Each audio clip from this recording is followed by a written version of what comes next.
Welcome back to our channel Respect Education.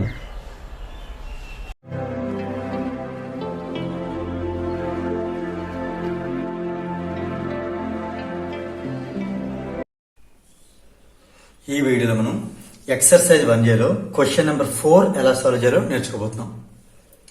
The wavelength of light is 589 nanometre. What is its wavelength in angstroms? ఇచ్చిన wavelength దీన్ని లాంబ్డాతో denote చేస్తాం. ఈ symbol lambda అంటాం. 589 nanometre ఇవ్వడం జరిగింది. అయితే ఈ వాల్యూ అనేది ఎన్ని యాంగ్స్ట్రామ్స్ కి ఈక్వల్ అవుతుంది అనేది మనం ఫైండ్ అవుట్ చేయాలి. అంటే మనకి ఈ నానోమీటర్ కి యాంగ్స్ట్రామ్ కి ఉండేటువంటి రిలేషన్ ఏంటో మనకు తెలియాలి. ఆ రిలేషన్ అంటే ఇక్కడ చెప్తున్నాను చూడండి. 1 యాంగ్స్ట్రామ్ అంటే 10⁻⁻1 నానోమీటర్. క్లియర్? ఇక్కడ మనకి నానోమీటర్ ముందు ఇచ్చారు కాబట్టి నేను ఈ 10⁻⁻1 నానోమీటర్ ముందు రాస్తున్నాను. అంటే 10⁻⁻1 నానోమీటర్ ఎంత అంటే 10⁻⁻1 నానోమీటర్ 1 యాంగ్స్ట్రామ్. 1 యాంగ్స్ట్రామ్. క్లియరా? ఈ 10⁻⁻1 ఏం చేద్దాం అంటే 1/10 అని రాద్దాం. 1/10 నానోమీటర్ అంటే 1 యాంగ్స్ట్రామ్. ఈ 10తో ఇటు మల్టిప్లై చేద్దాం, క్రాస్ మల్టిప్లికేషన్ చేద్దాం. చేస్తే 1 నానోమీటర్ ఎంత అవుతుంది?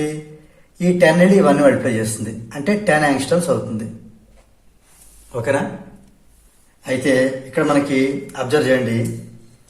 1 నానోమీటర్ 10 యాంగ్స్ట్రామ్స్ అయితే మనకి ఎన్ని నానోమీటర్స్ కావాలి? 589 కావాలి. అంటే ఈ 1 ఎప్పుడు 589 అవుతుంది? 589తో మల్టిప్లై చేసినప్పుడు. అది రెండు పక్కల మల్టిప్లై చేయాలి. సో రెండు పక్కల మనం 589తో మల్టిప్లై చేద్దాం. మల్టిప్లై చేస్తే ఏమవుతుంది? 1 × 589 589. Clear? Nanometre is 589 × 10 angstroms. 589 × 10 angstroms. 589 × 10 ఎంత అవుతుంది? 5890 యాంగ్స్ట్రామ్స్ అవుతుంది. సో ఫైనల్గా ఏం చెప్పొచ్చు మనం? ఈ 589 నానోమీటర్ అనేది